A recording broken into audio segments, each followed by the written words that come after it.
আসসালামু আলাইকুম। Motion in two ডাইমেনশনের 5 নম্বর টিউটোরিয়ালে ভাই আপনাকে ওয়েলকাম করছি। গুরুত্বপূর্ণ প্রবলেম যেটা সর্বশেষ 20 সালে আসছিল।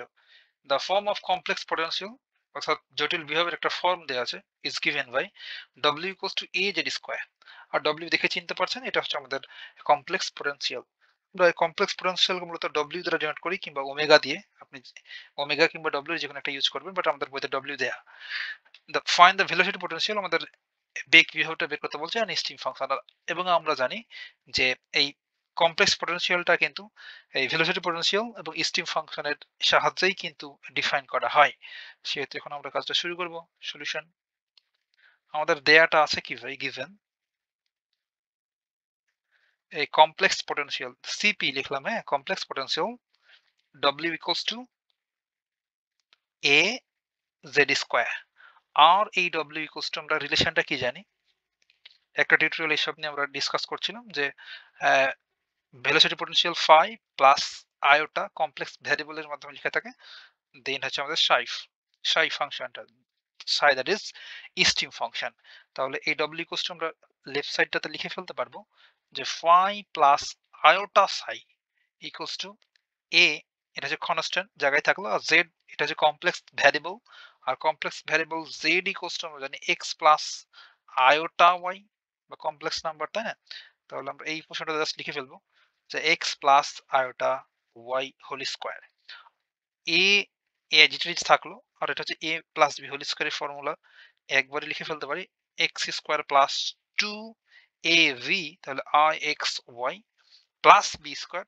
আর আমরা ইতিমধ্যে জানি যে আই স্কোয়ার ইকুয়ালস হচ্ছে -1, তাহলে এক্ষেত্রে যখন আই আর ওয়াই এর উপরে স্কোয়ার দেবো তখন আমরা পাবো মাইনাস ওয়াই স্কোয়ার, তাহলে মাইনাস ওয়াই স্কোয়ার, তাই না? Just a plus b whole স্কোয়ারের ফর্মুলা এখানে ইউজ করলাম, তাছাড়া কিছুই না। এখন এটাকে সবার সাথে যদি মাল্টিপ্লাই করে ফেলি তবে কি পেয়ে যাব, a x square plus iota two a x y minus a y square. এখন আমরা জাস্ট রিয়েল পার্ট টুকে একসাথে রাখবো। রিয়েল পার্ট হচ্ছে এখানে আমাদের আই ছাড়া যেগুলো এ এক্স স্কোয়ার, এখানে হচ্ছে এ ওয়াই স্কোয়ার। এই দুইটা থেকে যদি আমরা এটাকে কমন নিয়ে ফেলি তাহলে লিখতে পারবো x square minus y square আর প্লাস আয়োটা অর্থাৎ ইমাজিনারি পার্টটুকু লিখছি টু এ এক্স ওয়াই। আমাদের লেফট সাইডে কি ছিল, লেফট সাইডে ছিল ফাই প্লাস আয়োটা সাই। এখন বোথ সাইড থেকে যদি আমরা জাস্ট একটু কম্পেয়ারিং করি বা ইকুয়েটিং করি বলতে পারেন, তাহলে এক্ষেত্রে দেখেন তো আমাদের ইমাজিনারি পার্ট সমান ইমাজিনারি পার্ট এবং রিয়েল পার্ট সমান রিয়েল পার্ট ইকুয়েটিং করব। এইসব কনসেপ্ট আমরা ইতিমধ্যে জানি কমপ্লেক্স নাম্বার পড়ার সময়, তাই না? তাহলে এক্ষেত্রে আমরা লিখতে পারবো যে ফাই ইকুয়ালস টু হচ্ছে রিয়েল পার্টটুকু হবে, ফাই যেহেতু রিয়েল তাহলে ডান পাশের রিয়েলটুকু হচ্ছে এই অংশ, এটা ইকুয়ালস হচ্ছে a x square minus y square.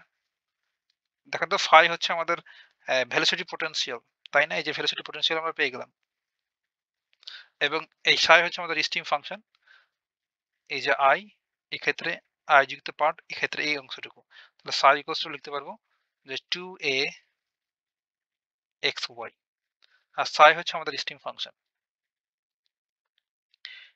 এতটুকু ভাই কথা হবে নেক্সট টিউটোরিয়ালে।